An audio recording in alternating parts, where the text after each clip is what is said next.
Лисицата, Ежо и Крто. Чита Александар. Ежо и Крто беа се заортачиле некојаш за да работат селска работа. Бре, Крту, му рекол Ешко, сега што да ватиме некоја работа? Ами што ќе ватиме, бре, Ешко, му одговорил Крто. Сопрво не чека да изораме полето. Еве, јас ќе изорам, а пак ти да посеиш. Многу арно, му рекол Ешко. Ти изорај, а јас пак ќе го повлачам. Се запрегнал Крто и изорал едно место, саде за ќев беше го изорал.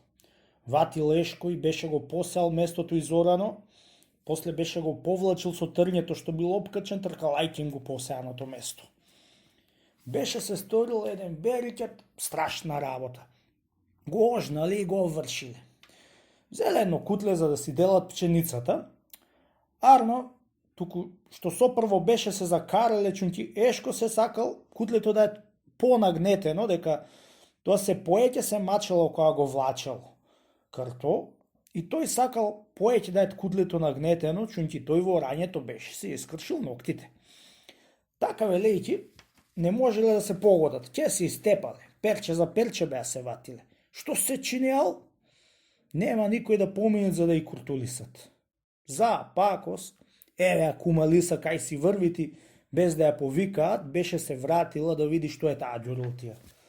Море, што се карате, бре, Ешко и ти, Кртуле? Што имате да делите да што толку се карате? Му рекла кума Лиса. Од која ги праша кума Лиса, беше си кажале алот пред неа, како пред некој праведен кадија и беа ја помолиле таа, како што е право да му ја дели пченицата, само да не се карат, да таа што ќе стори, сторено ќе види.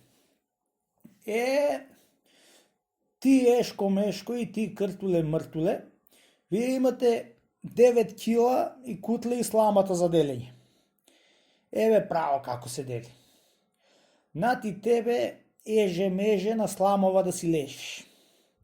Нати тебе Кртуле Мртуле пченица едно кутле, толку доста ти е за цело зимоиште. А за Лисица Мисица ќе бидат 9 кила пченица за да си ја однесам воденица. Вака бидуваат за вас праина, права како јаже во торба за да се прикажат. Му рекла Лиса и ограбила од Кртулето и Ешка печалената стока.